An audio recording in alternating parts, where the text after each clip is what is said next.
Professor ginning के बारे में जान लेते हैं हम लोग।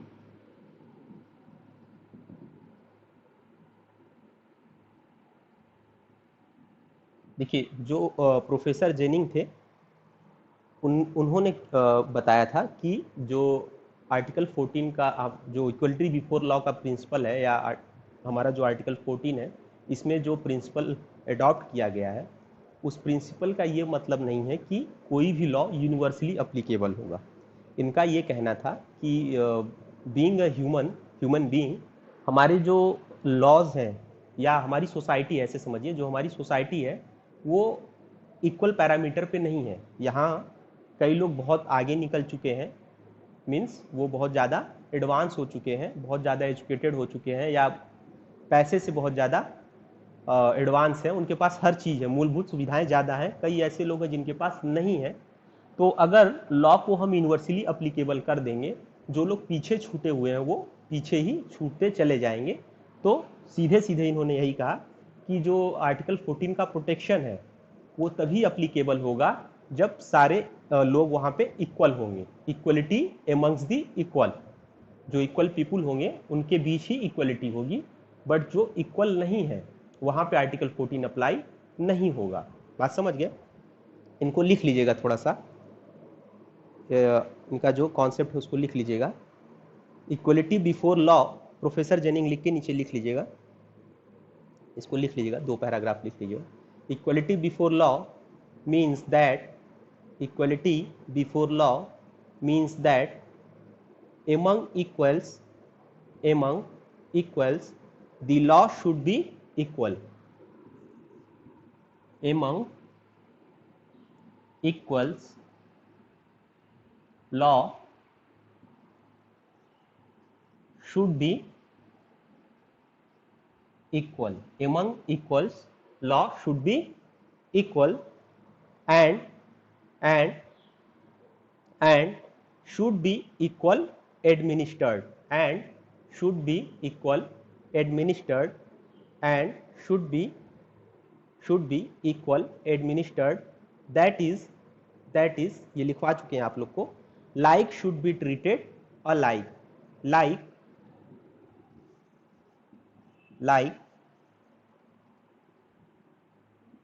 should be treated alike।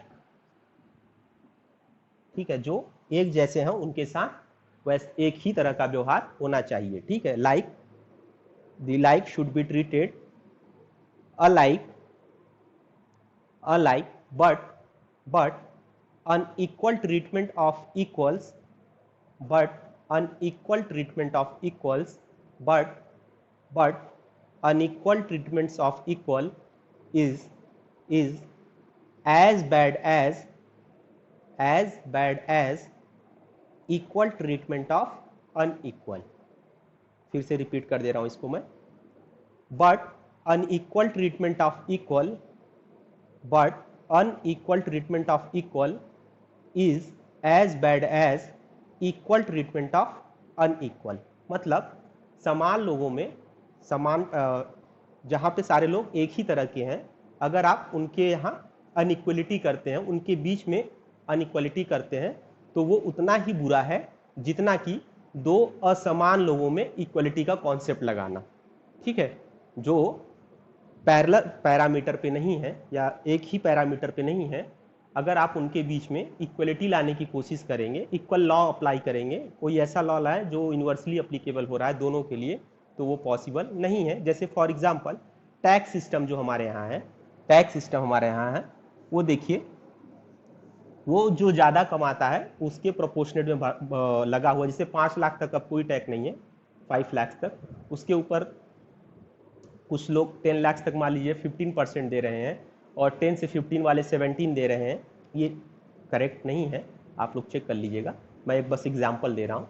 और जिनकी 30 से ऊपर है वो 17% या 27% दे रहे हैं, वो 28% दे रहे हैं मान लीजिए। ठीक है, वो मान लीजिए 28% दे रहे हैं टैक्स।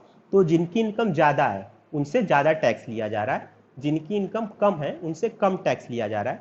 अगर आपसे बोला जाए कि जो 2 लाख रुपए कमा रहा है वो भी 30% टैक्स देगा, और जो 50 लाख कमा रहा है वो भी 30% टैक्स देगा, तो क्या जस्टिफाइड है? जो 50 लाख कमा रहा है उसके लिए 30% टैक्स देना बहुत छोटी बात है, बहुत नॉर्मल बात है, वो टैक्स दे देगा। बट जो आदमी कमा ही 2 लाख रुपए रहा है, अगर वो अपने उसमें 30% अपना टैक्स ही दे देगा, 60,000 रुपए, वो बहुत बड़ा अमाउंट हो जाएगा उसके लिए। बात समझ गए कि नहीं? तो इक्वलिटी वहां पे होगी जहां पे इक्वल्स होंगे, और जहां पे अनइक्वल्स हैं, 2 लाख रुपए कमाने वाला और 50 लाख रुपए कमाने वाला, वो दोनों लोग सेम टैक्स नहीं देंगे। और यही इक्वलिटी है। अगर सही मायने में देखिए तो इक्वलिटी का प्रिंसिपल यही है कि जिसके पास ज्यादा है वो ज्यादा टैक्स देगा, जिसके पास कम है वो कम टैक्स देगा। हालांकि कई गवर्नमेंट ऐसी है जहां पे कम कमाने वालों से ज़्यादा टैक्स लिया जाता है और ज़्यादा कमाने वालों से कम, ताकि जो कम कमाने वाले हैं ना वो मेहनत करके और कमाएं, या लोग अपना टैक्स ना छिपाएं, पैसा ना छिपाएं। हमारे यहाँ क्या इंडिया में लोग ज़्यादा कमाते हैं, दिखाते कम है गवर्नमेंट को, ठीक है। अगर यही कर दिया जाए कि कम कमाने वाले से ज़्यादा पैसा लिया जाए तो छिपाएगा नहीं। हालांकि वो इंडिया में फेल कर जाएगा, क्योंकि हमारे यहाँ ग्राउंड पे ही आप देखेंगे तो आपको समझ आ जाएगा कि हम लोग बहुत पीछे हैं अभी। वो उन कंट्रीज़ के लिए है जो बहुत ज़्यादा प्रॉस्परस है, जिनके पास सब कुछ हो चुका है, ठीक है। आवाज़ जा रही होगी आप लोग को, अगर नहीं जा रही होगी तो आप लोग फिर से ज्वाइन कर लीजिएगा, ठीक है। चलिए अब आगे बढ़ते हैं। प्रोफेसर जेनिंग का कॉन्सेप्ट समझ गए होंगे आप लोग, ठीक है। नहीं कितना वो चाहिए, एक पैराग्राफ इसमें और ऐड कर लीजिएगा। ये एक तरह से क्रक्स है पूरे आर्टिकल 14 का। एक पैराग्राफ और ऐड कर लीजिएगा इसी में, जेनिंग का जहाँ पे आपने लिखा है उसके नीचे एक पैराग्राफ और लिख लीजिएगा। बाद में जब आप पढ़ेंगे तो आपको याद रहेगा। लिख लीजिए, by nature all the person are not place, all the persons by nature all the persons are not placed in same position, all the person are not placed in same position, in same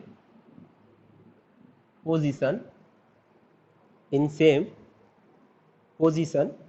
आगे लिखिएगा, by nature all the person are not placed in same position, so no uniform law, no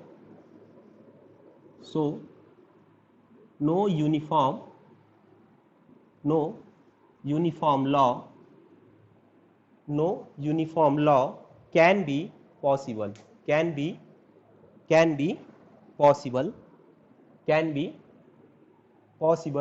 आगे लिखिए full stop. so what article 14 said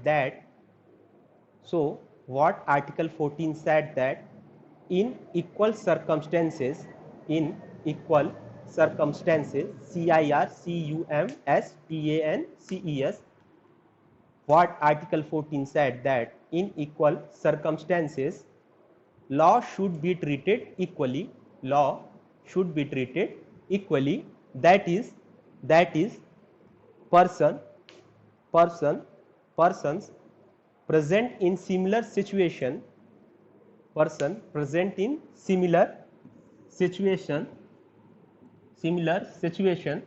should be treated equally,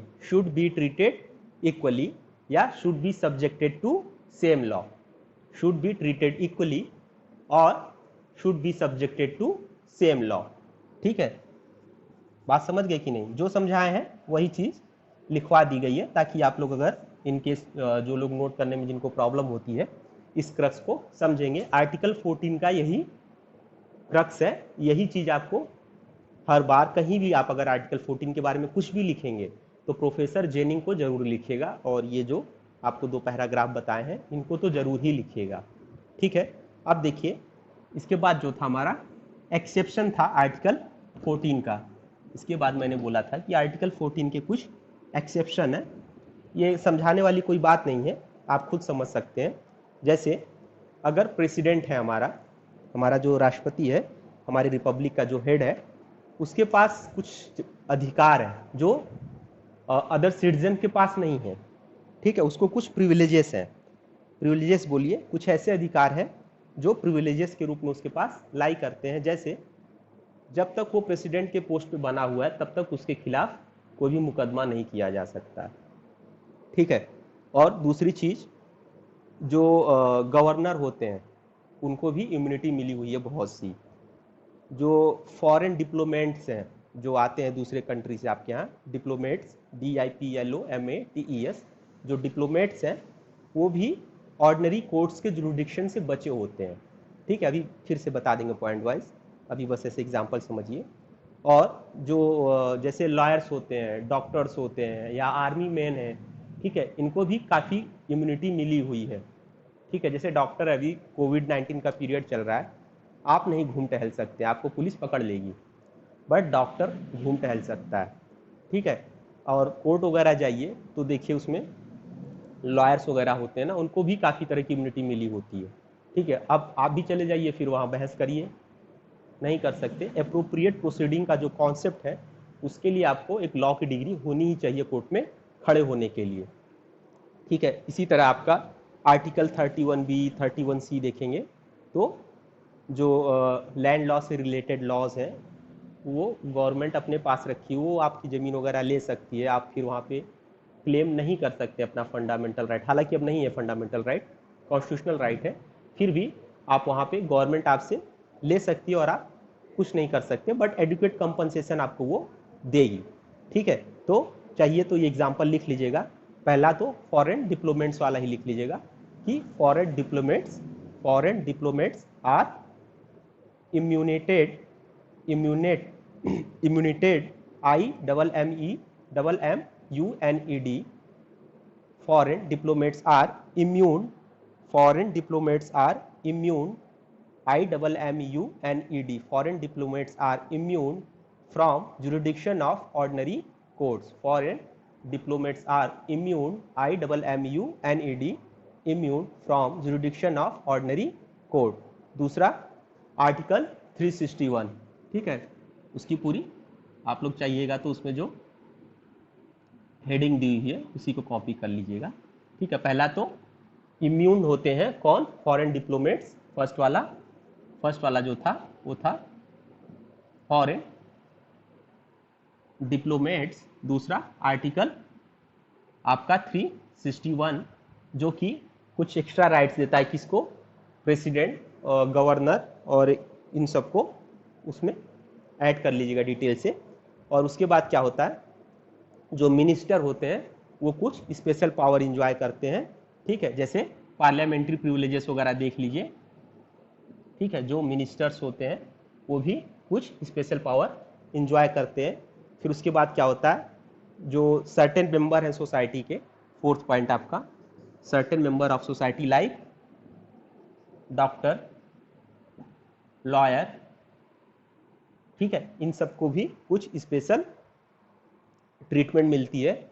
और फिर उसके बाद article 31B 31C देख लीजिएगा, ठीक है, ये खुद से थोड़ा सा कर लीजिएगा, 31B एंड 31C, ये मैंने शॉर्ट में बता दिया आपको एक्सेप्शंस, ये आप ऐसे भी लिख देंगे तो भी आपको नंबर पूरे मिल जाएंगे, एक एक लाइन बस पूरा लिख दीजिएगा उसमें, ठीक है।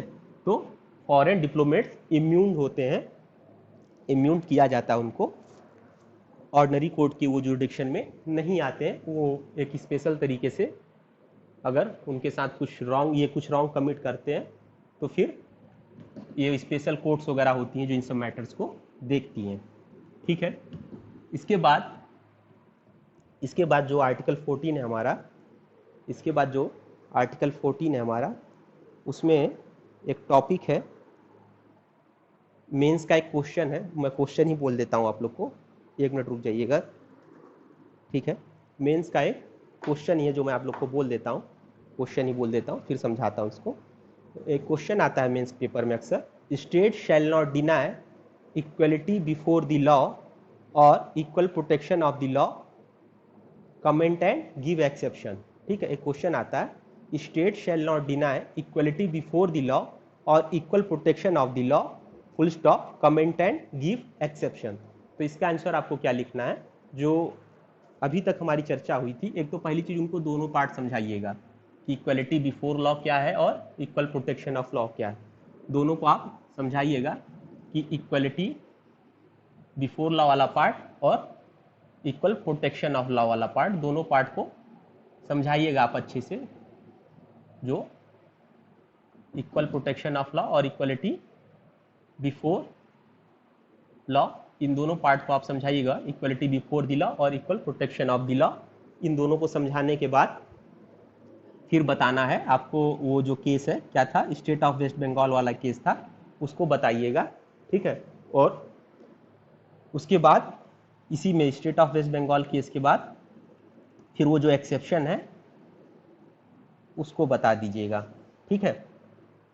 ठीक, और अगर चाहिएगा तो एक्सेप्शन से पहले प्रोफेसर जेनिंग का कॉन्सेप्ट भी लिख दीजिएगा, ठीक है।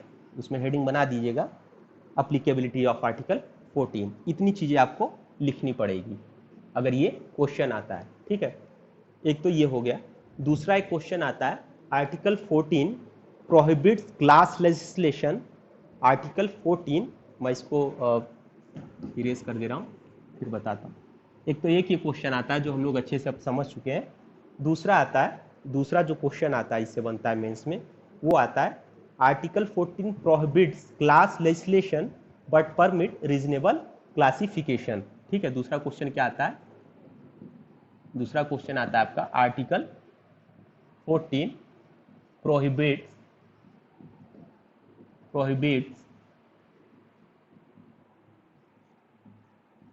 Class legislation but permit reasonable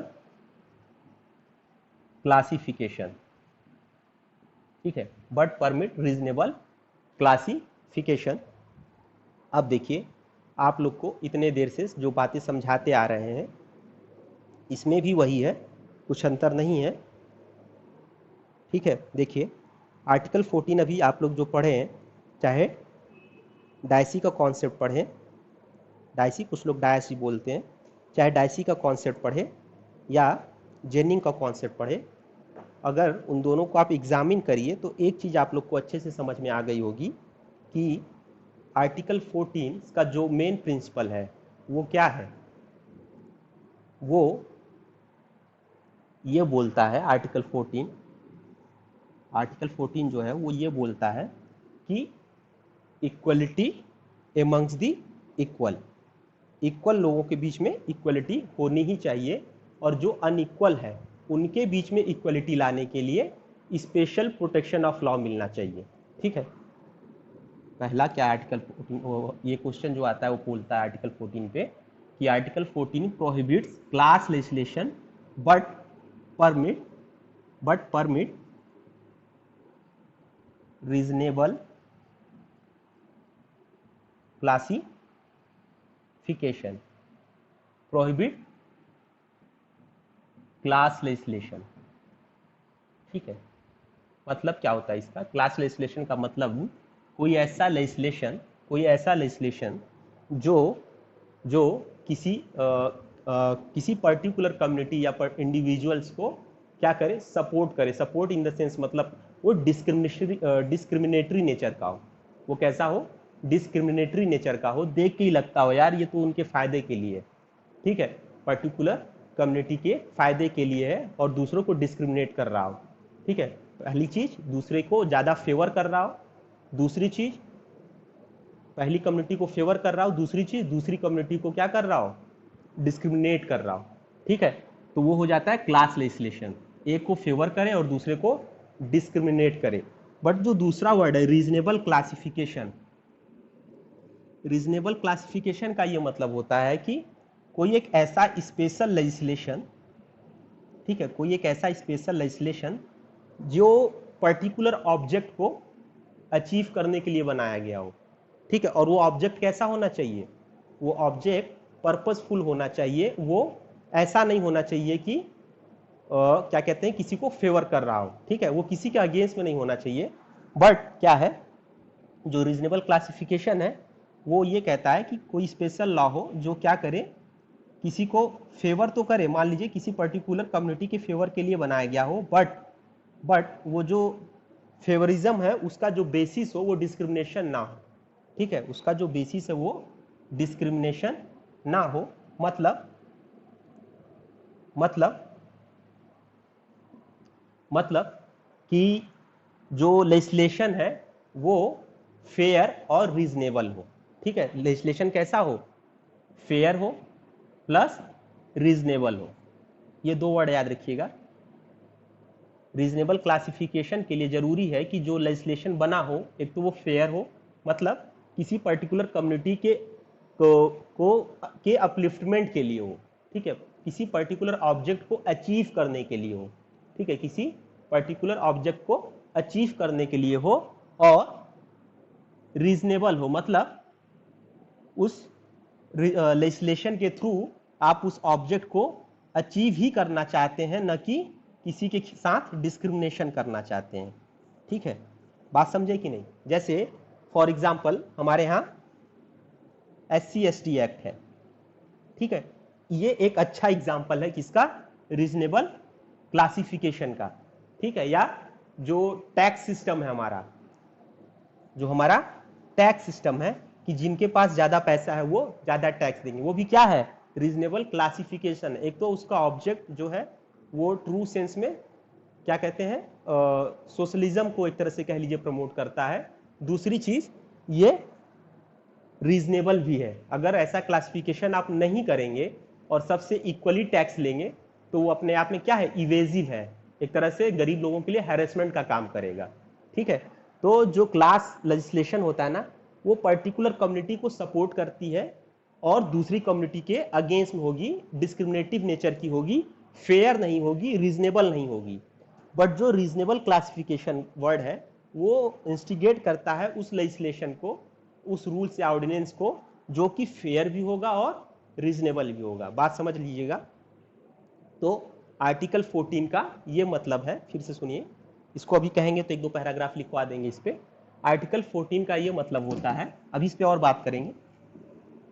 article 14 का ये मतलब होता है कि जहां पे अनइक्वालिटीज है, जहां पे इनइक्वालिटीज है, जहां पे इनइक्वालिटीज है वहां पे आर्टिकल 14 अप्लाई नहीं होगा। बट जहां पे इक्वल्स है, इक्वलिटी एमंग्स द इक्वल, वहां पे अप्लाई होगा। अगर इक्वल्स पीपुल के बीच में इक्वलिटी ना हो तो वो क्या है? डिस्क्रिमिनेशन है। और अनइक्वल्स के बीच में इक्वलिटी हो तो वो भी डिस्क्रिमिनेशन है। ठीक है, ये वर्डिंग लिखवा चुके हैं आप लोगों को।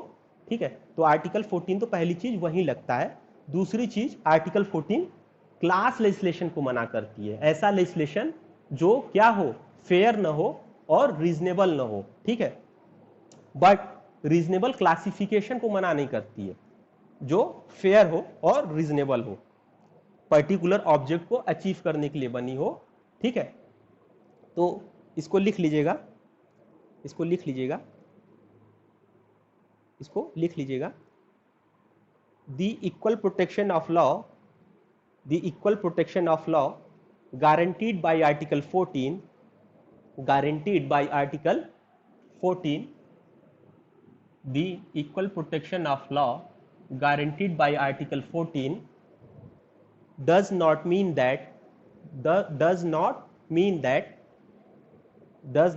that every law must have universal application, must have universal application, universal application because या because, कुछ लोग because बोलते हैं, कुछ लोग because बोलते हैं। वो डिपेंड करता है कि आपकी स्कूलिंग कहाँ से हुई है। ठीक है, जैसे हम लोग GIC वाले हैं तो हम लोग बिकॉज ही बोलते हैं, और जो लोग कॉन्वेंट वाले होंगे वो थोड़ा एंसेंट भी कॉपी करते हैं। चूँकि ये फॉरेन लैंग्वेज है तो ठीक है, पढ़िए, ज्ञान पहुँचना चाहिए। because all person by nature are not in the same position, full stop. It is based on the rule that,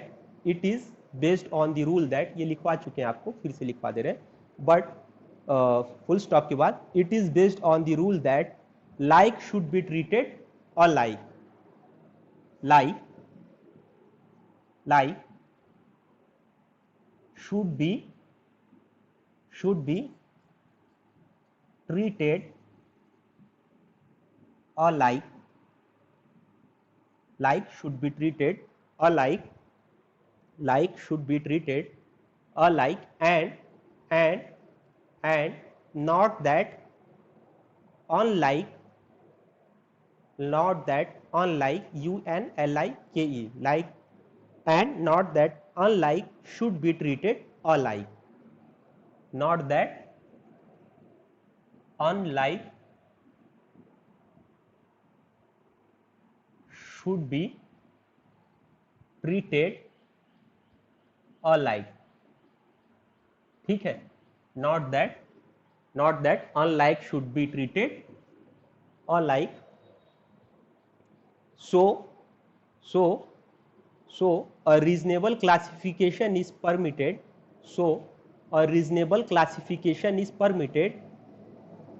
as it is necessary, if society is progressive, thus, इसके बाद चाहिएगा तो पैराग्राफ चेंज कर दीजिएगा. 10 article 14 permits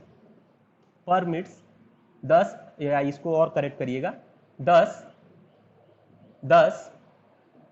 article 14 prohibits, 10 article 14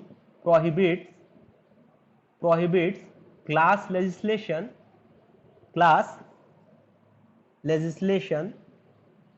but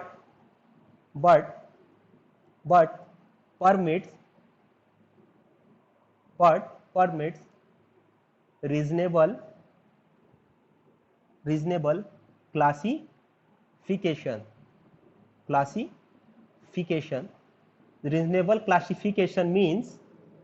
Reasonable classification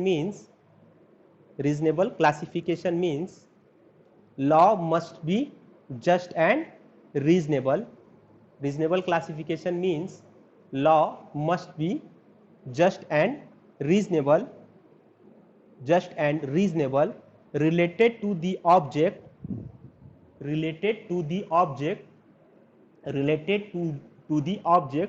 sought to be achieved by legislation,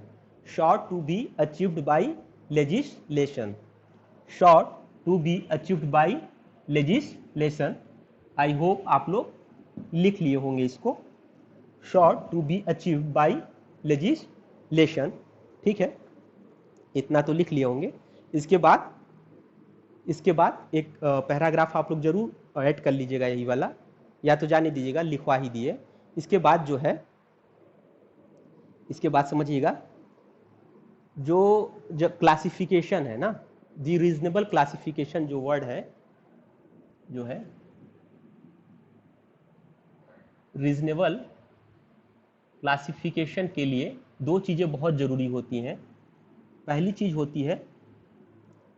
जो होती है वो क्लासिफिकेशन जो है ना, वो इंटेलिजिबल डिफरेंशिया के प्रिंसिपल पे बेस्ड होनी चाहिए. जो क्लासिफिकेशन होती है वो intelligible, INTELLIGIBLE, intelligible differentia, DIFFENTIA,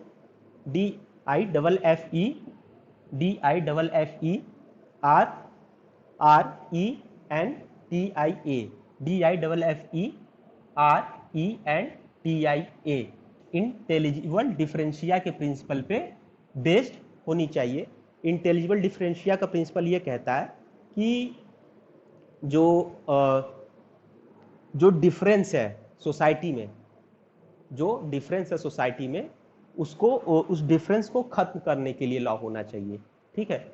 मतलब अगर आप कुछ पर्टिकुलर ग्रुप को एक साथ लेते हैं, सपोज करिए कुछ लोगों को आपने एक साथ लिया, एक ग्रुप बनाया लोगों का, अब उस ग्रुप से बाहर जो लोग छूट जाते हैं, जैसे हमारे यहाँ क्या है, अगर हिंदू मैथोलॉजी आप लोग पढ़े होंगे थोड़ी बहुत, तो उसमें प्रोसेस ऑफ संस्कृताइजेशन होता था पहले, ठीक है, प्रोसेस ऑफ संस्कृताइजेशन, जिसको आप अपलिफ्टमेंट से जोड़ के देख सकते हैं. ये क्या होता था कि पहले जब वर्णा सिस्टम था, वर्ण व्यवस्था वाला सिस्टम था, तो उसमें क्या होता था कि अगर कोई, जैसे वाल्मीकि जी का एग्जाम्पल लीजिए, रामायण के जो रचयिता है वाल्मीकि जी, ये शूद्र कम्युनिटी से आते थे। उस समय वर्णा व्यवस्था थी सोसाइटी में, 4 वर्ण होते थे, ब्राह्मण, क्षत्रिय, वैश्य एंड शूद्र। तो संस्कृताइजेशन का प्रोसेस ये कहता था कि क्षत्रिय भी शूद्र बन सकता है, ब्राह्मण भी क्षत्रिय बन सकता है, और क्षत्रिय भी एक दिन शूद्र हो सकते हैं, या ब्राह्मण भी शूद्र हो सकता है, या शूद्र भी ब्राह्मण हो सकता है। बट जो संस्कृताइजेशन था वो नीचे से ऊपर की तरफ जाता था, मतलब आपको इनलाइटमेंट होना है। शूद्र मतलब जो सर्विंग क्लास था वो ऊपर ब्राह्मण कैटेगरी तक जा सकता था, वैसे बिजनेस कर सकता था, और वैसे बिजनेस छोड़ के अगर क्षत्रिय बन जाता तो संस्कृताइजेशन माना जाता था। क्षत्रिय अगर उसको अपना युद्ध करने की कला या क्षत्रियता को छोड़कर पूजा पाठ या पढ़ाने का काम करने लगता तो वो ब्राह्मण हो जाता। तो उसको संस्कृताइजेशन का प्रोसेस बोलते थे कि एक काम छोड़ के दूसरे काम में आप चले गए। और उसमें क्या था कि जो ब्राह्मण है अगर वो अपने गोल को अचीव नहीं कर पाता था या उस समय के हिसाब के लॉ के नहीं चलता था, तो वो फिर कैटेगरी में जो काम करता था उस हिसाब से, अगर वो लड़ने झगड़ने लगता था, युद्ध नीति में चला जाता था तो वो क्षत्रिय हो जाता था, या बिजनेस में चला जाता था तो वैश्य हो जाता था, या फिर जो कारपेंटर के काम होते थे, जो बढ़ई वर्ड है आपका, या फिर इंजीनियरिंग वाले जो आजकल इंजीनियर होते हैं ना, ये सब भी उस समय आपके शूद्र कम्युनिटी में आते थे। या खेती वगैरह करने लगे तो शूद्र कम्युनिटी में आ जाते थे, नाव चलाने लगे या सारथी बन जाए, रथ ड्राइवर जिसको आप बोलते हैं, तो वो शूद्र कम्युनिटी में चला जाता था। तो जो प्राइवेट जो संस्कृताइजेशन का प्रोसेस था उसमें क्या होता था, अपलिफ्टमेंट की बात होती थी। तो उसी तरह जो इंटेलिजिबल डिफरेंशिया है वो प्रिंसिपल ये कहता है कि जो आपका लेजिस्लेशन होगा, जो लेजिस्लेशन आप बनाने जा रहे हैं, उसके थ्रू अपलिफ्टमेंट होना चाहिए उनका जो ग्रुप से बाहर छूट गए हैं, जिनको डेवलपमेंट का मौका नहीं मिला है, या आपने किसी भी ऑब्जेक्ट के लिए जो लॉ बनाया, जिस ऑब्जेक्ट के लिए लॉ बनाया है, उस ऑब्जेक्ट को अचीव करने के लिए, उस ऑब्जेक्ट तक पहुंचने के लिए ये हेल्पफुल हो, वो अपरेंट फेस पे दिखता हो, आपके जो डिफरेंस है सोसाइटी में, उस डिफरेंस को खत्म करने के लिए वो लेजिस्लेशन आया हो। ये जो इंटेलिजिबल डिफरेंसिया का कॉन्सेप्ट है वो इसी को डिनोट करता है। ठीक है, दूसरा जो प्रिंसिपल है इसका, जो ठीक है, जो दूसरा प्रिंसिपल है वो ये कहता है the differentia differentia must be based on the differentia must be based differentia, एक मिनट रुक जाइएगा, हाँ, must have a rational relation to the object sought to be achieve by the act. इसको फिर से सुनिएगा, differentia must have rational relation, must have, अभी मैं समझा दे रहा हूं इसको, differentia must have rational relation, differentia must have rational relation to the object, इसको भी समझा दे रहा हूं, लिख लीजिए, differentia must have rational relation to the object sought to be achieve by the act, sought SOUGST, sought to be achieve by act. ठीक है, जो डिफरेंशिया है, ये differentia must have rational relation to the object sought to be achieve by act. मतलब जो आपका object है उसके और आपके रीजनेबल क्लासिफिकेशन के बीच, जो आपका ऑब्जेक्ट है और आपके रीजनेबल क्लासिफिकेशन के बीच नेक्सस होना चाहिए, कनेक्टिविटी होनी ही चाहिए। ठीक है, एक तो जो डिफरेंस दिख रहा है उसको आपको खत्म करना है, उसको इरेज करना है। दूसरी चीज, जो आप लेजिस्लेशन बना रहे हैं, जो आप एक्ट बना रहे हैं, जो डिफरेंसिया के बेसिस पे आप एक्ट बनाए हैं, उस एक्ट में और आपके जो ऑब्जेक्ट है उसके बीच में डायरेक्ट रिलेशन होना चाहिए। ऐसा नहीं है कि थोड़ा इवेजिव एक्ट आप बना दिए हैं, दोनों के बीच में एक नेक्सस होना चाहिए, nexus between the object of classification and reason for classification. इसको फिर से समझिए, जो आपका ऑब्जेक्ट है क्लासिफिकेशन का, ये दूसरा वाला पॉइंट बता रहा हूं, ये जो दूसरा वाला पॉइंट है डिफरेंशिया का उसको बता रहा हूं। जो आपका ऑब्जेक्ट है क्लासिफिकेशन का प्लस जो आपका ऑब्जेक्ट है क्लासिफिकेशन का और जो रीजन है क्लासिफिकेशन का, ठीक है, जो ऑब्जेक्ट है और रीजन है क्लासिफिकेशन का, उन दोनों के बीच में एक नेक्सेस होना चाहिए, संबंध होना चाहिए। ऑब्जेक्ट मतलब आप क्या गोल अचीव करना चाहते हैं, ठीक है, और उस गोल को अचीव करने के लिए जो आपने रीजन दिए हैं, उस गोल को अचीव करने के लिए जो आपने रीजन दिए हैं कि ये रीजन है, इस वजह से हम ये स्पेशल एक्ट ले आए हैं, उन दोनों के बीच में एक डायरेक्ट रिलेशन होना चाहिए, नेक्सेस होना चाहिए। पहली चीज तो इंटेलिजिबल डिफरेंशिया होनी चाहिए। अगर आप पर्टिकुलर कम्युनिटी को एक साथ ले रहे हैं तो उसमें से कुछ लोग आपको दिख रहे हो कि जो बाहर छूट गए हैं, ठीक है, तो जो डिफरेंस है सोसाइटी में वो दिखना चाहिए, और उस डिफरेंस को दूर करने के लिए, उस डिफरेंस को दूर करने के लिए मतलब जो आपका ऑब्जेक्ट है उसमें और वो जो रीजन है उनमें भी एक रिलेशन होना चाहिए। बात समझ गए? पहला पॉइंट क्या था? The classification must be based on the intelligible differentia. दूसरा क्या था? The differentia must have the rational relation to the object sought to be achieve by the act. ठीक है, अब इतना हो गया। अब इसके बाद जो है एक केस था EP Royappa versus state of Tamil Nadu. एक केस था, मैं लिख दे रहा हूं, आई होप ये समझ आ गया होगा। ठीक है, इसके बाद एक केस था, इसके बाद एक केस था ईपी रोयप्पा। ईपी रोयप्पा, एक मिनट मैं इसे स्पेल कर दे रहा हूं, ROYAPPA। EP Royappa, ROYAPPA, EP Royappa versus state of Tamil Nadu. ये मेरे ख्याल से 1974 का केस है।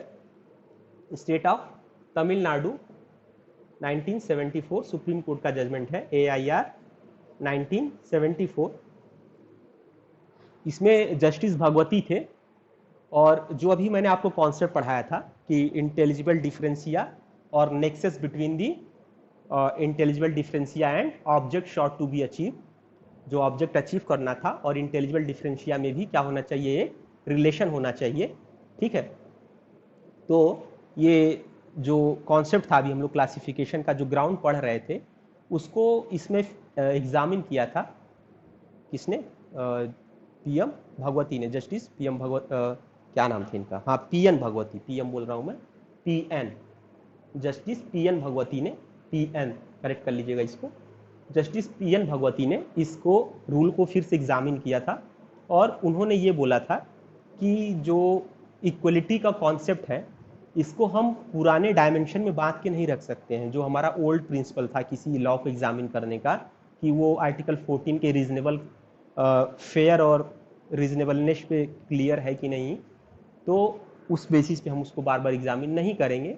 इन्होंने एक नया कॉन्सेप्ट दिया, और उसमें ये बताया इन्होंने कि जस्टिस को प्रिवेल करने के लिए किसी भी लेजिस्लेशन को बनाया जा सकता है।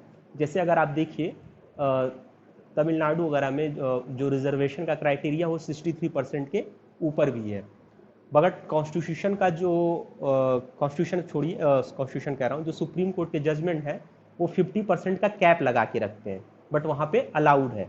ठीक है, अब कुछ लोग कहते हैं कि 9th शेड्यूल में है तो चैलेंज नहीं होगा, ऐसा नहीं है। 9th शेड्यूल में जो भी एक्ट है वो चैलेंज हो सकते हैं। कब से? अगर आप लोग को याद होगा तो केशवानंद भारती के जजमेंट के बाद से, IR कोयला के केस में मैंने बताया था इस चीज़ को। तो जस्टिस PN भगवती ने कहा था कि जो इक्वलिटी है उसको लाने के लिए पार्लियामेंट कुछ भी कर सकती है और करना भी चाहिए। अब हम इसको पुराने जो कॉन्सेप्ट है इक्वलिटी का उसमें बांध के नहीं रखेंगे। सोसाइटी में इक्वलिटी लाने के लिए कोई भी स्टेप ले सकती है गवर्नमेंट। हाँ, ये चीज़ फिर से रिपीट की गई थी कि वो एक रीजनेबल होना चाहिए। ऐसा नहीं है कि आप कुछ ऐसे स्टेप ले रहे हैं कि सामने वाले दूसरी पार्टी के बहुत ज़्यादा हरेसमेंट हो जा रहा है या उसके राइट को कर्टेल कर दिया जा रहा है पूरी तरीके से। तो भगवती का जजमेंट लिख लीजिएगा, इसको PN भगवती का जजमेंट लिख लीजिएगा। Justice PN Bhagwati pronounce justice PN Bhagwati pronounce a new concept of equality. Justice PN Bhagwati pronounced a new concept of equality in the following words, in the following words, लिख लीजिएगा इसको inverted comma के अंदर। Equality is a dynamic concept, equality is a dynamic concept, equality is a dynamic concept with many aspects and with many aspects and dimension, with many aspects and dimension, and and it cannot be confined, it cannot be confined within the traditional concept of equality. It cannot be confined within the, it cannot be confined within the, it cannot be confined within the traditional concept of equality, within the traditional concept of equality।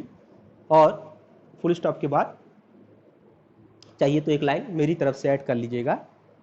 For enforcing equality, for enforcing equality court can pass any judgment, for enforcing equality court can pass any judgment. ठीक है, आप बार बार ये नहीं कहेंगे कि sir पुराना वाला criteria fulfil तो कर ही नहीं रहा, आप लोगों ने दिया था। तो भगवती साहब ने कहा ऐसा है, लेजिस्लेचर को लॉ बनाने दीजिए इक्वलिटी के लिए, और वो अगर सही रहेगा तो कोर्ट भी कोई जजमेंट दे सकती है, आप उसको रोक के नहीं रख सकते पुराने वाले डायमेंशन के हिसाब से। तो ये देखिए, ये एक हमारा पूरा, अच्छा एक और चीज़ इस पर 2 पॉइंट और बता दे रहे हैं, 1-2 पॉइंट, बहुत ईजी, कुछ समझाना नहीं है, ऑब्जेक्टिव में आ जाता है। तो ये जो इक्वलिटी वाला कॉन्सेप्ट पीएन भगवती ने दिया था, इसी को फिर से कोर्ट ने रीअफर्म किया था, रिपीट किया था एयरपोर्ट अथॉरिटी केस में, एयरपोर्ट अथॉरिटी केस में। ठीक है, इंटरनेशनल एयरपोर्ट अथॉरिटी केस, याद होगा आप लोग को, जब स्टेट आर्टिकल 12 पढ़ रहे थे उसमें शायद मैंने बताया था इस केस को। तो इंटरनेशनल एयरपोर्ट अथॉरिटी केस में, इंटरनेशनल एयरपोर्ट अथॉरिटी केस में फिर से ही इस चीज़ को रिपीट की गई थी। ठीक है, इसके बाद जो एच.एम. श्रीवसई थे, एच.एम. सीरवई, सॉरी श्रीवसई कह रहा हूं मैं, एच.एम. सीरवई, ठीक है, एच.एम. सीरवई थे। एक तो मेरे चश्मे का जो नंबर है ना वो बढ़ गया है, और लॉकडाउन की वजह से इस लेंस को वो चेंज नहीं कर रहे हैं, वो कह रहे हैं कि आप पूरा का नया नया चश्मा लीजिए। अब मुझे सिर्फ लेंस चेंज कराना है।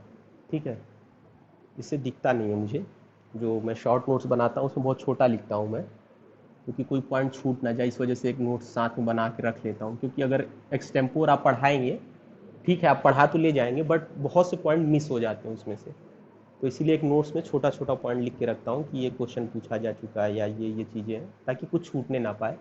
तो कई बार मुझे दिखता नहीं है, तो ध्यान से देखना पड़ता है। अब ये जब तक लॉकडाउन है तब तक तो ऐसे ही रहना पड़ेगा। ठीक है, चलिए वापस आ जाते हैं। क्या नाम मैंने बताया था, HM. Seervai, HM. Seervai, HM.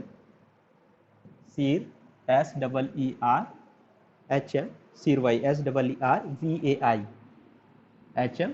Seervai, HM. Seervai. इन्होंने क्या किया था, एच.एम. सीरवई ने ये जो new concept of equality Bhagwati ने दिया था उसको इन्होंने क्रिटिसाइज किया था, बस यही जानिए, क्रिटिसाइज किया था किसने, एच.एम. सीरवई ने। ठीक है, एच.एम. सीरवई ने इसको क्रिटिसाइज किया था, क्रिटिसाइज। ठीक है, बस यही क्वेश्चन आता है कि न्यू कॉन्सेप्ट ऑफ इक्वलिटी को किसने क्रिटिसाइज किया था, तो समझ जाइएगा, यही आपको मार्क करना है। किसको मार्क करना है, एच.एम. सीरवई को। ठीक है, एच.एम. सीरवई को मार्क करना है। अब ये देखिए, ये तो हमारा आर्टिकल कंप्लीट हो गया यहाँ पे, अब कोई डिस्कशन इसमें नहीं बचा, मगर मैंने कुछ केसेस नोट किए हुए हैं जो आर्टिकल 14 के करीब 15-20 केसेस हैं।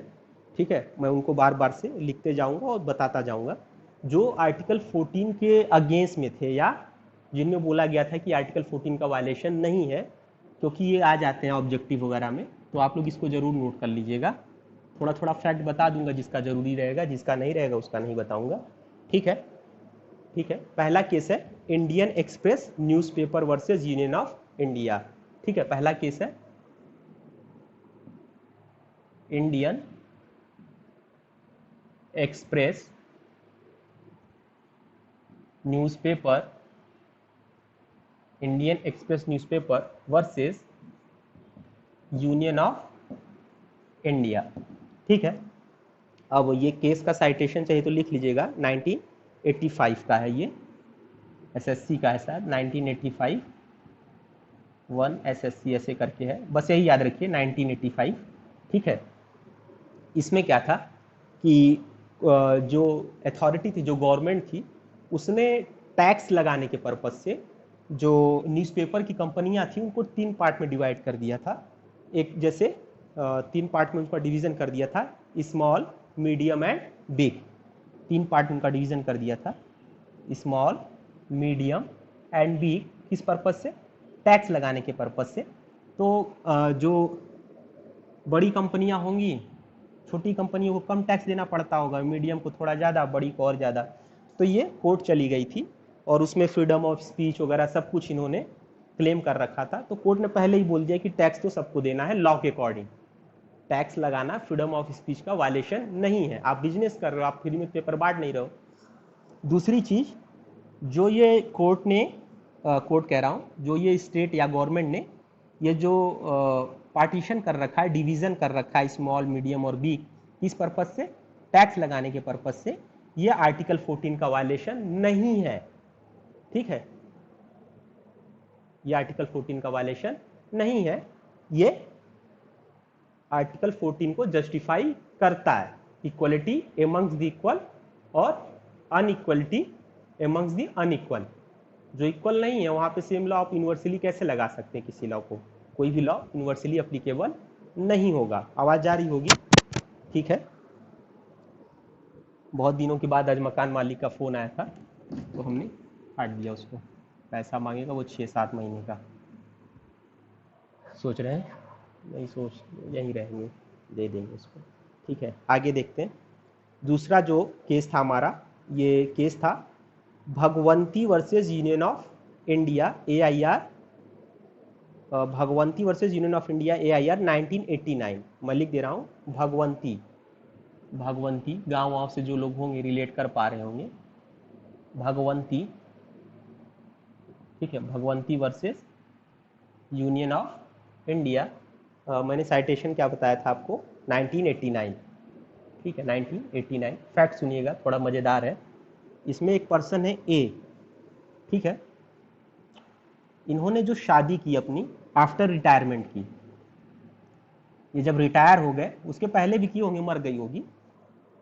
ठीक है, आफ्टर रिटायरमेंट इन्होंने दूसरी शादी की, या मान लीजिए इनसे शादी की, भगवंती से। अब आफ्टर रिटायरमेंट शादी तो किए, पहले एक लॉ था, आप लोग को पता होगा, शायद अभी भी है, अभी तो खैर पेंशन बंद हो गई है, जो 2004 या 5 के बाद आए होंगे, 2002 के बाद। उसके पहले वाले जो गवर्नमेंट के थे कर्मचारी, उनको क्या होती थी? पेंशन मिलती थी। ठीक है, रिटायरमेंट के बाद अभी भी उनको मिलेगी जो उसके पहले ड्यूटी में होंगे। और जब वो मर जाते थे, जो गवर्नमेंट कर्मचारी अगर मर जाता था आफ्टर रिटायरमेंट भी, तो उसके मरने के बाद क्या होता था? जो पैसा होता था, जब तक उसकी वाइफ जिंदा होती थी तो करीब 30% या 40% का अमाउंट उसको जाता था।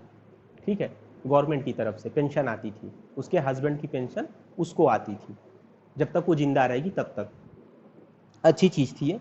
तो इस केस में क्या हुआ था? मिस्टर ए थे, गवर्नमेंट कर्मचारी थे, सर्वेंट थे, गवर्नमेंट सर्वेंट। इन्होंने रिटायरमेंट के बाद शादी की, इनसे बेचारे फिर चल बसे। अब इन्होंने शादी क्यों की? एक तो इनकी इनकम, दूसरे दिन कम। तो अब क्या हुआ, जब ये चल बसे तो इनकी पेंशन गवर्नमेंट नहीं दे रही थी, और गवर्नमेंट का ये कहना था कि शादी इन्होंने आफ्टर रिटायरमेंट की है, अगर ड्यूरिंग सर्विस करते तब हम पेंशन देते। अब ये जो हमारे कर्मचारी ही नहीं थे, उसके बाद इन्होंने शादी की थी, हम पेंशन क्यों दें?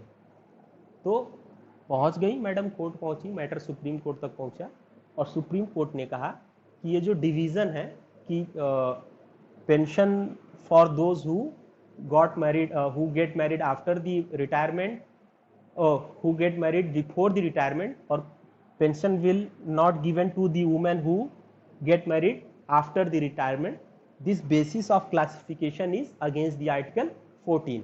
ठीक है, कोर्ट ने ये कहा the principle to give pension to women who married before the retirement and who will not get those who married after the retirement. This rule या this principle is against the article 14 और court ने इनको pension allow कर दी, बोला कि article 14 का violation है, आप ऐसा कोई डिवीजन नहीं कर सकते। ठीक है, बात समझ गए इस केस को। ठीक है, अब एक अगला केस था Randhir Singh versus union of India. Randhir Singh versus, ठीक है, Randhir Singh versus union of India. मैं लिख दे रहा हूं, नाम लिख दे रहा हूं इनका, Randhir RANDHIR, RANDHIR, Randhir Singh SINGH, Randhir Singh versus union of India. ये आपका केस है मेरे ख्याल से 1982 का है। अब देखिए इसमें क्या था, जो आप लोग पढ़े होंगे, वैसे एक पॉपुलर केस है। इसमें जो मैटर उठा था वो equal pay for equal work का था। कई जगहों पे औरतों को कम पैसे दिए जाते थे कंपेयर टू मैन, बट वो काम उतना ही करती थी।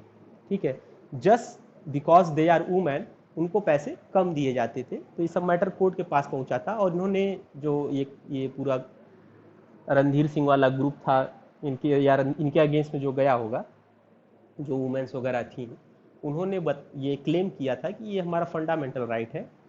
तो कोर्ट ने कहा ठीक है, ये एक्सप्लिसिट नेचर में, मतलब डायरेक्टली तो फंडामेंटल राइट में नहीं लिखा गया है, बट अगर कॉन्स्टिट्यूशनल गोल को हम एग्जामिन करें अंडर आर्टिकल 14, 16 और 39D में, अंडर आर्टिकल 14, 16 एंड 39D में, आज पता नहीं क्यों कच्ची डकार बहुत आ रही है, 14, 16 एंड 39D में, तो एक चीज़ ये पता चलती है कि कॉन्स्टिट्यूशन हमारा इक्वलिटी के प्रिंसिपल पे है।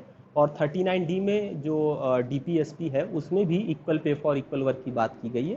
तो जो इक्वल पे फॉर इक्वल का वर्क का जो कॉन्सेप्ट था, इसको कोर्ट ने सही माना था और कोर्ट ने एक प्रोग्रेसिव जजमेंट दिया था कि इसको जल्दी से जल्दी लागू किया जाए। ये इनके राइट्स का वायलेशन है वुमेन्स के। ठीक है, इसके बाद आपका एक केस था, ठीक है, एक केस था Indian council of legal aid and advice versus BCI, bar council of India. मैं लिख दे रहा हूँ, बहुत बड़ा नाम है, इसका नाम तो मुझे भी नहीं याद था, मैं भूल गया था। अब कल इसको देख रहा था तो दिख गया मुझे ये, हालांकि यह पूछता नहीं है बट लिख लीजिए, Indian council of legal aid, Indian council of legal aid and Indian council of legal aid and advice, legal aid and advice versus BCI, bar council of India. ये 1955 का है। ठीक है, 1955 का रूल, हाँ ठीक है, 1955 का ये 19, थोड़ा बड़ा लिखना पड़ेगा, दिखता नहीं, 1995 है, करेक्ट कर लीजिएगा, 1995, 1995 का, 1995, 1995 का केस है। इसमें क्या हुआ था, एक रूल ये था कि अगर आप 45 एज से पहले अपने आप को रजिस्टर नहीं कराते हैं, कैसा, एज अ लॉयर, रजिस्ट्रेशन अपना नहीं कराते हैं एज अ लॉयर, और 45 के बाद कराते हैं तो आपको अलाउ नहीं किया जाएगा। अगर आपको प्रैक्टिस करना है तो 45 एज के पहले ही आप रजिस्ट्रेशन करा लीजिए। तो सुप्रीम कोर्ट ने इस रूल को बोला था कि ये इवेजिव और डिस्क्रिमिनेटरी नेचर का है, ये आर्टिकल 14 का वायलेशन है। ठीक है, हटा दे रहे हैं, कुछ समझाने वाली बात नहीं है इसमें। 45 साल उम्र रजिस्ट्रेशन वाला याद रखिएगा, बस इसको मना कर दिया था सुप्रीम कोर्ट ने, कहा ये तो गलत चीज़ है। ठीक है, इसके बाद एक केस था Mithu Singh versus state of Punjab, Mithu Singh versus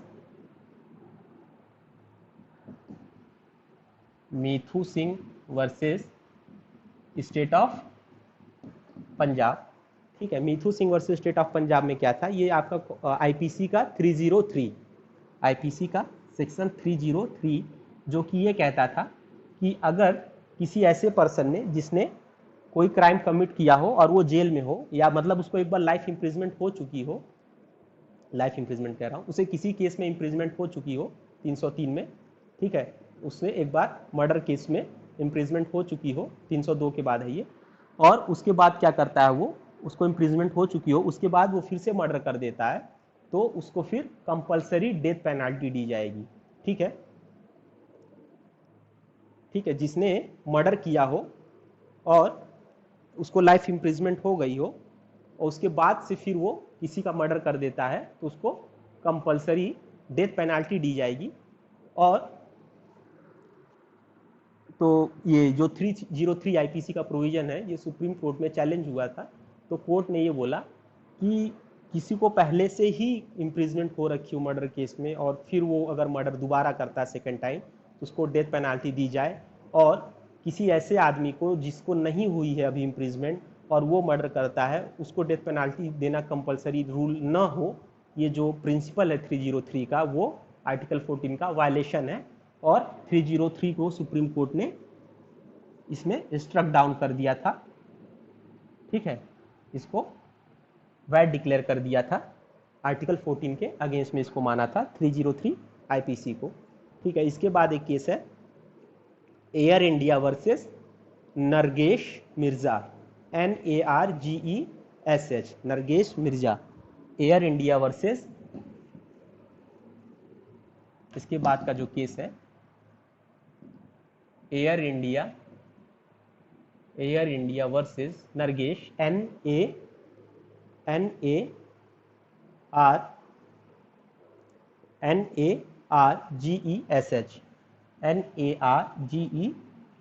नरगेश Mirza, MEERZA। ठीक है, इसको हम लोग जेड भी बोलते थे, ZA, तो इसको JA बोलते हैं, थोड़ा सा देख लीजिएगा, यूपी बोर्ड से हैं। तो नरगेश मिर्जा, इस केस में क्या हुआ था कि एयर इंडिया में एक रूल था उनके यहाँ कि अगर जो एयर हॉस्टेस हैं, अगर उनकी शादी हो जाती है तो उनको कंपलसरी रिटायरमेंट दे दिया जाता था कि after marriage you can not work here. तो ये चैलेंज किया इन्होंने, ये नरगेश मिर्जा ने, और कोर्ट ने क्या किया, सुप्रीम कोर्ट ने कहा कि ये तो आर्टिकल 14 का वायलेशन कर रहा है और इसको स्ट्रक डाउन कर दिया है, इस पूरे रूल को।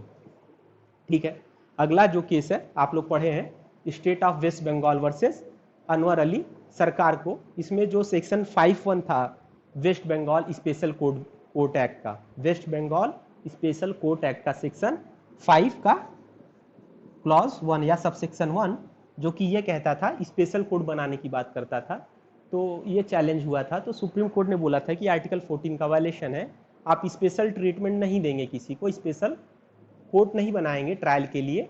बट बाद में अपने इस जजमेंट को उसने ओवर रूल कर दिया था, बता चुका हूं इसको आपको, जो था री स्पेशल कोर्ट बिल केस था, री स्पेशल कोर्ट बिल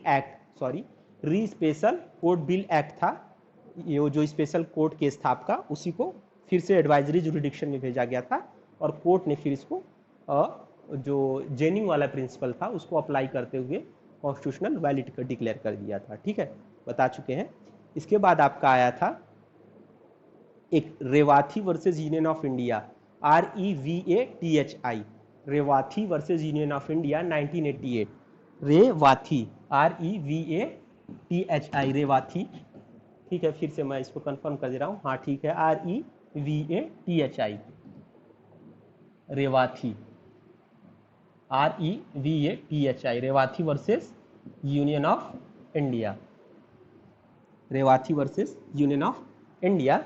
इस केस में क्या था, वही आपको याद होगा, अभी अभी लेटेस्ट क्या था, अडल्ट्री का 497 था ना, 497 आईपीसी चैलेंज किया गया था इसमें, और बोला गया था कि ये तो आर्टिकल 14 का वायलेशन है, बट सुप्रीम कोर्ट ने उस समय इसको नहीं मानी थी। सुप्रीम कोर्ट ने कहा ऐसा कुछ नहीं है, सब सही है। ठीक है, बहुत बड़ा जजमेंट है। ठीक है, बट सुप्रीम कोर्ट ने इसको नहीं माना था, इसको कॉन्स्टिट्यूशनली वैलिड डिक्लेयर किया था, बोला था ये आर्टिकल 14 के अगेंस्ट में नहीं है। बट रिसेंटली जोसेफ शाइन का केस जो हुआ था, Joseph shine versus union of India 2018, Joseph shine, JOSEPH, Joseph shine, Joseph shine versus union of India का जो केस था 2018 वाला, उसमें कोर्ट ने फिर अनकॉन्स्टिट्यूशनल इसको डिक्लेयर कर दिया था और बोला था कि जो वुमेन है वो किसी की चैटल नहीं है। इसको पढ़ लीजिएगा आप लोग, जजमेंट देख लीजिएगा, ठीक है। इसको जितने केस लिख पा रहे हैं ना, इनके जजमेंट आप लोग जरूर देखिएगा।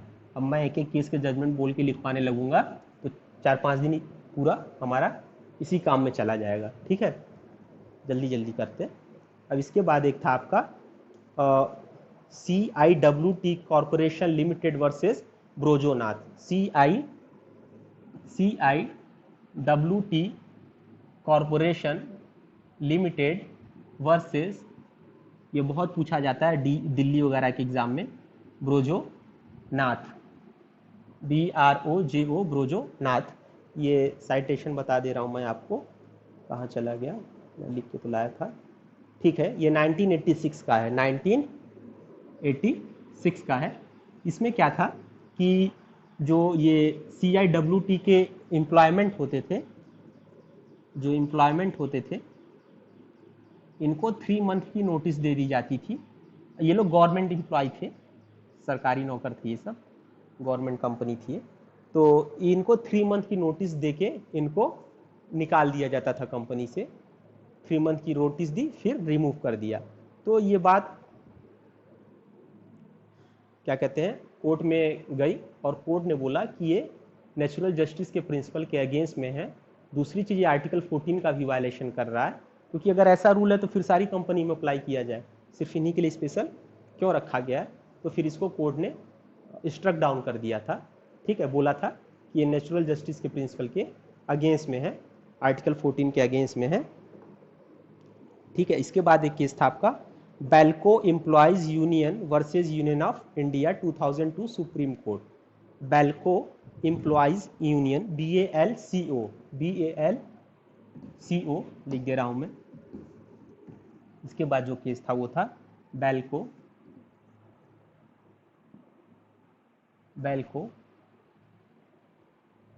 Employees union versus union of India 2002 का। इसमें जो बात उठी थी वो गवर्नमेंट की जो इकोनॉमिक पॉलिसी होती है, जो गवर्नमेंट पॉलिसीज बनाती है, उसको चैलेंज किया गया था। तो कोर्ट ने बोला था कि जो पॉलिसी मेकिंग है वो पूरी तरीके से गवर्नमेंट का काम है, हम उसमें इंटरफेयर नहीं करेंगे अनलेस एंड अनटिल उससे किसी भी फंडामेंटल राइट का वायलेशन न हो रहा हो, ठीक है। अगर फंडामेंटल राइट का वायलेशन हो रहा है तभी हम उसको देखेंगे, अदरवाइज हम नहीं देखेंगे। तो पॉलिसी मेकिंग को आप कोर्ट में चैलेंज नहीं कर सकते, कोर्ट उसमें इंटरफेयर नहीं करेगी। वो इसी केस में बोला गया था कि policy making is the absolute act of state and court will not interfere in such matter, ठीक है। अब इसके बाद जो केस था आपका देखते हैं कहाँ चला गया, हाँ, Vishakha versus state of Rajasthan. ये आप लोग को पता ही है, Vishakha versus state of Rajasthan. तो इसका जजमेंट देख लीजिएगा, इसको बताने की ज़रूरत नहीं है। 2013 का केस है ये, 2012 का, Vishakha versus state of Rajasthan. ये नहीं 2012 कह रहा हूँ, ये 1997 का केस है, 2012 में एक्ट आया था। Vishakha versus state of Rajasthan 1997 का है ये।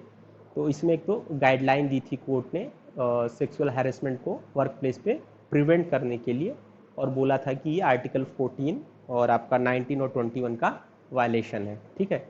Sexual harassment and work place पे जो हैरेसमेंट होता है वर्क प्लेस पे, वो जो है आर्टिकल 14, 19 और 21 का वायलेशन है, ठीक है। आगे है AIIMS student union versus AIIMS 2001, AIIMS student union versus AIIMS, AIIMS student union versus AIIMS. इन्होंने स्टूडेंट यूनियन होगा, कॉलेज के ऊपर ही केस कर दिया उसने, और केस का जो फैक्ट था वो ये था कि जो उन्हीं के इस एम्स जो इंस्टीट्यूशन था, जो उनके बच्चे थे उनको वो पीजी कोर्सेज में रिजर्वेशन देते थे। जैसे अभी भी है, शायद कई यूनिवर्सिटीज़ में है, शायद एलयू में भी अभी है। अगर आप उनके यहाँ से यूजी किए हैं और फिर पीजी करने जा रहे हैं तो पीजी में वो रिजर्वेशन देते थे अपने बच्चों को, और देते हैं कई यूनिवर्सिटी। तो कोर्ट ने क्या किया था, बोला कि ये वैड है, आर्टिकल 14 का वायलेशन है। आप किसी भी यूनिवर्सिटी से यूजी करिए और जाके दूसरे से पीजी कर सकते हैं, बट वो वहाँ पे अपने बच्चों को रिजर्वेशन नहीं देंगे। ठीक है। इसके बाद जो केस था R K Garg versus union of India 1981। R K Garg versus R के, मैं इसको लिख दे रहा हूँ, एक मिनट इसको लिख दे रहा हूँ। ठीक है, R K Garg versus union of India. R K Garg versus union of India, ये है आपका 1981 का, 1981 का। इसमें क्या था कि इसको बियरर बॉन्ड केस भी बोलते हैं, ध्यान रखिएगा। इसको bearer BEARER bearer bond case भी बोलते हैं। तो इसमें क्या हुआ था, एक गवर्नमेंट बॉन्ड ले आती थी, एक एक्ट आया था special bearer bond act, special bearer bond act. इसका पूरा नाम था special bearer bond immunities and exception act. ठीक है, तो इसको बस इतना याद रखिएगा। बियरर बॉन्ड एक्ट कोर्ट एक लेके आई थी, और उसमें क्या था कि जो लोग ब्लैक मनी अपने पास एक्यूमुलेट करके रखे थे ढेर सारा, वो जाते थे कोर्ट, जाते थे पर्टिकुलर अथॉरिटी के पास, और उनसे पर्टिकुलर मान लीजिए 40% उस पर सीधे गवर्नमेंट टैक्स लगा देती थी, और बाकी 60% को गवर्नमेंट बोल देती थी कि ठीक है आज से ये पैसा आपका वाइट हो गया। ठीक है, तो ब्लैक मनी ले जाइए, और एक अच्छा खासा अमाउंट गवर्नमेंट ले लेती थी, उसमें से डिडक्ट कर लेती थी, और फिर आपसे हिसाब नहीं पूछती थी आपने पैसा कहाँ से लाया। अब इससे गवर्नमेंट को प्रॉफिट तो बहुत होते थे, मगर एक चीज़ ध्यान देने वाली बात है, इससे जो है ब्लैक मनी को रखने का, ब्लैक मनी कलेक्ट करने का एक वो सपोर्ट भी कर रही थी गवर्नमेंट कहीं ना कहीं। इससे लोगों के अंदर ये भावना आती कि चलो काला धन रखते हैं, और जब ये इस एक्ट के तहत हम जाएंगे और अपने पैसे को वाइट करा लेंगे। ठीक है, वो एक तरह से कहीं ना कहीं प्रमोट हो रहा था, ब्लैक मनी मार्केट में प्रमोट हो रहा था इससे। तो ये कोर्ट में चैलेंज हुआ था, तो कोर्ट ने कहा ये आर्टिकल 14 का वायलेशन है। एक तरफ एक आदमी जो ईमानदारी से टैक्स भर रहा है, सब कुछ दे रहा है, दूसरे ये हैं जो कहीं से भी पैसा ले आ रहे हैं और आपको पता भी नहीं है कहाँ से मनी आ रहा है, और आप उसको वाइट डिक्लेयर कर दे रहे हैं पर्टिकुलर अमाउंट टैक्स डिडक्ट करके। ये आर्टिकल 14 का वायलेशन है, क्योंकि वो कहीं से भी हो सकता है, हवाला का पैसा हो, उससे कुछ भी प्रमोट हो सकता है। तो ऐसे प्रैक्टिसेस को, इविल प्रैक्टिसेस को कर्व करने के लिए लेजिस्लेचर वर्क करता है, न कि उन्हें प्रमोट करने के लिए। ठीक है, तो कोर्ट ने इसको आर्टिकल 14 का वायलेशन माना था इस एक्ट को, और स्ट्रक डाउन कर दिया था। ठीक है, इसके बाद आप लोग को पता होगा एक केस है Daniel लतीफ़ी, DANIAL, Daniel.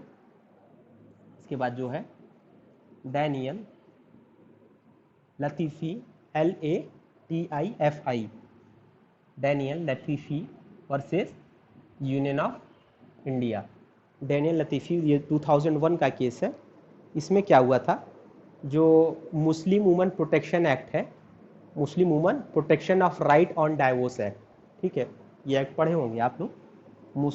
Muslim women bracket में फिर है protection of rights on divorce, protection of rights on divorce. ये protection right on divorce act, जो इसका सेक्शन 3 और 4 था। ठीक है, उसमें इसमें जो सेक्शन 3 और 4 था, उसमें यह था कि मुस्लिम वुमेन जो है वो after the dissolution of marriage maintenance claim नहीं कर पाएंगी। कहाँ, एक मिनट रुक जाइए, मैं इसका फैक्ट देख लेता हूँ एक बार। चैलेंज ऑन,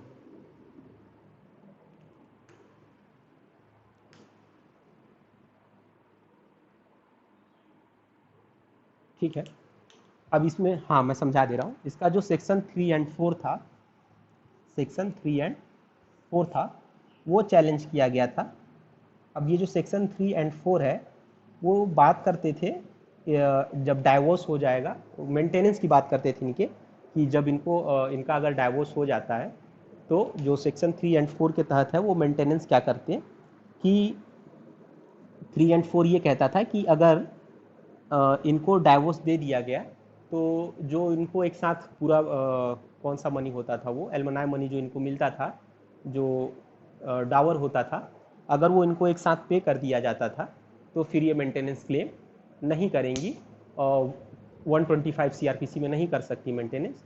तो कोर्ट ने कहा ठीक है, अपहेल्ड कर दिया कोर्ट ने, इस सेक्शन को सही माना कि ठीक है ये 125 सीआरपीसी में मेंटेनेंस क्लेम नहीं कर सकती, मगर कोर्ट ने इसका लिबरल इंटरप्रिटेशन किया और ये बोला कि वो आफ्टर डाइवोर्स जब हो जाएगा उनका तो इसी सेक्शन में मेंटेनेंस क्लेम कर सकती हैं अगर इनकी इच्छा हो, और इनका राइट इनको करना भी चाहिए मेंटेनेंस क्लेम। तो सुप्रीम कोर्ट ने सेक्शन 3 एंड 4 को अपहेल्ड किया था और डिक्लेयर किया था कि अब ये आफ्टर डाइवोर्स सेक्शन 3 एंड 4 में मेंटेनेंस क्लेम करेंगी, ऑल्दो 125 सीआरपीसी में नहीं कर सकती। ठीक है, ऑल्दो 125 सीआरपीसी मेंटेनेंस ये नहीं क्लेम कर सकती, बट ये यहाँ पे मेंटेनेंस क्लेम करेंगी।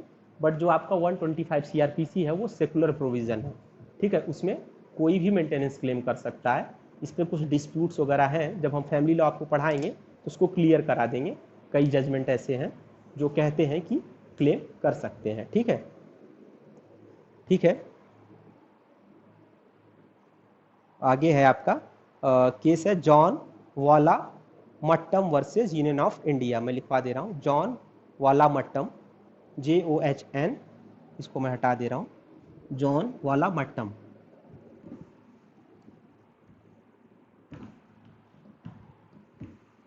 मैं केस बता दे रहा हूँ, उसको फिर से नोट कर लीजिएगा। JO कहाँ चला गया, JOHN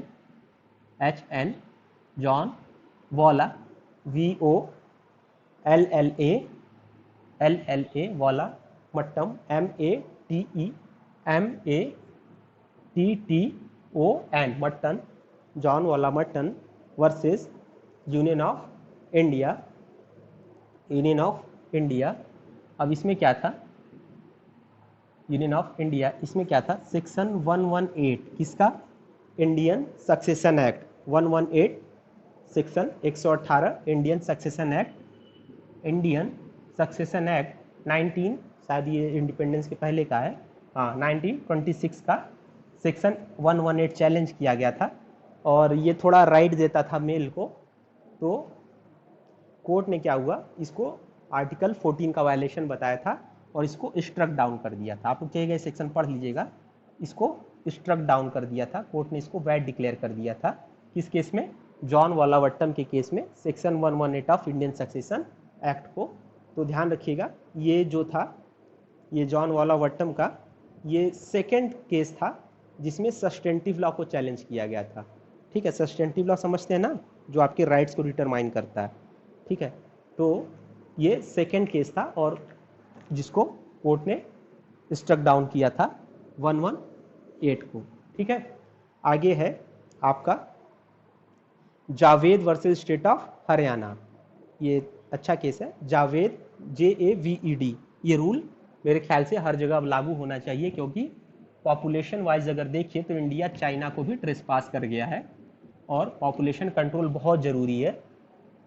इसलिए ज़रूरी है कि इतनी जॉब आप क्रिएट ही नहीं कर सकते, पॉसिबिलिटी ही नहीं है कि 200 करोड़ लोगों को, 200 करोड़ लोगों या 150 करोड़ लोगों को नौकरी दे दी जाए, पॉसिबिलिटी ही नहीं है। कैसे देंगे नौकरी, काम ही क्या बचेगा, रखेंगे कहाँ इनको, रखेंगे कहाँ, खेती तक नहीं हो पाएगी इतने लोग खाना खा सकें, पॉसिबल ही नहीं। अगर ये 200 करोड़ पॉपुलेशन हमारी हो जाती है तो देश में सिविल वॉर हो जाएगा, आदमी आदमी को खाने लगेगा। ठीक है, एक वो है ह्यूमन राइटर एक्टिविस्ट है वो, उन्होंने तो रिकमेंड ही कर दिया था कि अब ह्यूमन को ह्यूमन का मीट खाना चाहिए, यही एक तरीका बचा है पॉपुलेशन कम करने का।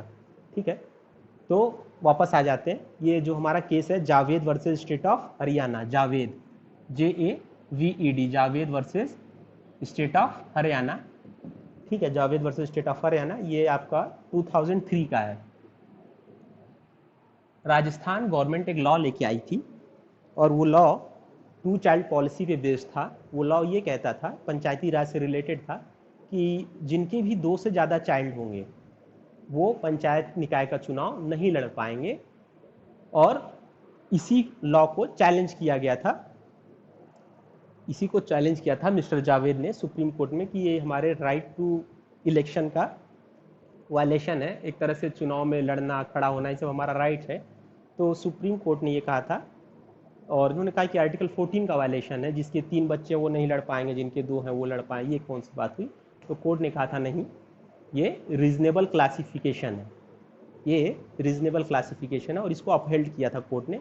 बट अभी की जो कांग्रेस गवर्नमेंट है राजस्थान में, उसने इस लॉ को शायद स्ट्रक डाउन कर दिया है, गहलोत सरकार ने।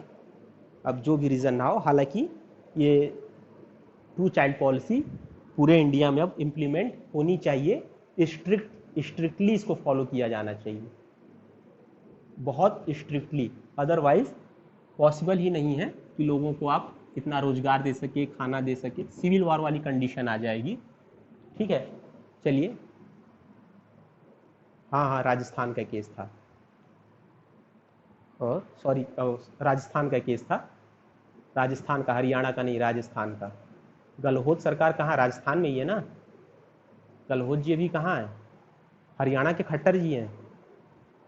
हाँ ठीक है, ये जावेद वर्सेस स्टेट ऑफ, अच्छा ठीक, अच्छा तुम ये राजस्थान मैंने बोल दिया क्या इसका? ये हरियाणा है, हरियाणा है इसका, Javed versus state of Haryana. ठीक है, ये राजस्थान में भी लॉ है जिसको हटा दिया है उन्होंने, गहलोत सरकार ने, वहाँ भी आ गया था। ये जो केस है इसका साइटेशन सही कर लीजिए अगर मैंने गलत बोल दिया हो तो। Javed versus state of Haryana है ये। तो ये हरियाणा सरकार का लॉ था। ऐसा ही लॉ जो है वो राजस्थान गवर्नमेंट भी ले आई थी, राजस्थान गवर्नमेंट भी ये लॉ ले आई थी, अडॉप्ट की थी, बट अभी उसको गहलोत सरकार ने हटा दिया है। और पता नहीं राजस्थान सरकार ने हटाया कि अभी भी है, बट इसको गहलोत सरकार ने भी हटा दिया है 2 चाइल्ड वाला। शायद यूपी में भी आ जाएगा, इस बार से बात चल रही है, तो इसको स्ट्रिक्टली फॉलो करना चाहिए। इसको करेक्ट कर लीजिएगा, Javed versus state of Haryana, अगर राजस्थान लिख लिया हो तो।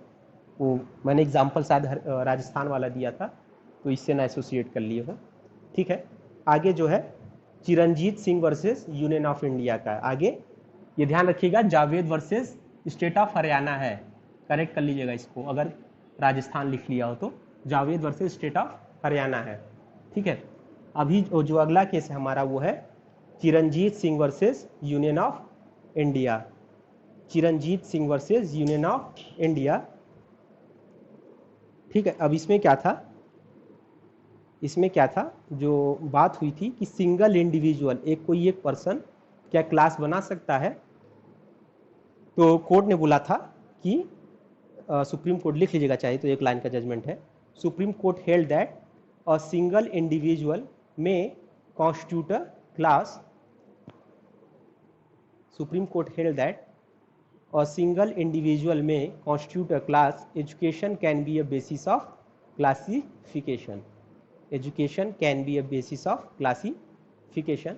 तो बस इसमें बात यही उठी थी कि सिंगल पर्सन को उसमें एक क्लास की तरह ट्रीट किया गया था, और बात मैटर ये पहुंची थी कि ये अकेला आदमी है और ये आर्टिकल 14 का वायलेशन है। तो सुप्रीम कोर्ट ने इसको अपहेल्ड कर दिया था, बोला था कि सिंगल पर्सन भी एक क्लास बना सकता है, उसके लिए भी क्लासिफिकेशन किया जा सकता है। बात समझ गए? ठीक है, तो इतना केस तो मेरे पास था। आप लोग इसमें और ऐड करेंगे, आप लोग इसमें और केसेस ऐड करेंगे अपने हिसाब से, पढ़ के थोड़ा सा आपको मिल जाएगा बुक्स वगैरह में। ये अक्सर पूछे जाते हैं केसेस, और अभी वाला केस 497 पे जो आया था वो शायद मैंने बता दिया साथ ही में।